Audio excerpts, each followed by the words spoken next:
السلام علیکم، my name is Farah Khan and welcome to my channel learning world. آج ہم ڈسکس کریں گے نظم کسے کہتے ہیں اور نظم کی قسمیں۔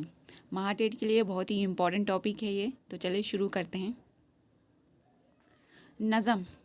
نظم عربی زبان کا لفظ ہے، لغت میں اس کے معنی ہے لڑی میں موتی پرونا۔ ادبی اصطلاح کے طور پر نظم کا لفظ دو معنوں میں استعمال ہوتا ہے۔ ایک تو یہ لفظ نثر کی ضد کے طور پر بولا جاتا ہے، یعنی ہر وہ کلام جو نثر نہ ہو نظم ہے۔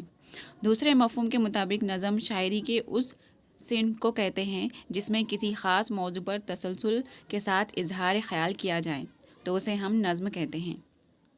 موجودہ دور میں حیت کے اعتبار سے نظم کی تین قسمیں ہیں: پابند نظم، معرہ نظم اور آزاد نظم۔ تو اس میں پابند نظم کیا ہوتی ہے وہ دیکھیں گے۔ پابند نظم ایسی نظم ہے جس میں بحر کے استعمال اور قافیوں کی ترکیب میں مقررہ اصولوں کی پابندی کی گئی ہو۔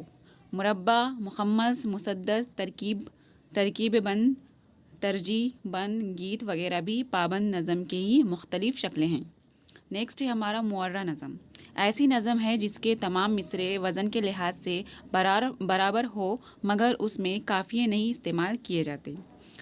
اور آزاد نظم۔ نیکسٹ ہے ہمارا آزاد نظم۔ آزاد نظم ایسی نظم ہے جس میں نہ قافیے کی پابندی کی گئی ہو اور نہ بحر کے استعمال میں مروجہ اصولوں کا لحاظ رکھا گیا ہو، بلکہ مصرعے اس میں چھوٹے بڑے ہوتے ہیں۔ اردو میں آزاد نظم کا رواج انگریزی نظم کی تقلید سے ہوا ہے۔ تو اس ویڈیو میں اتنا ہی تھا۔ آئی ہوپ آپ کو سمجھ میں آیا ہو، تو لائک اینڈ شیئر کریں۔ Thank you every one.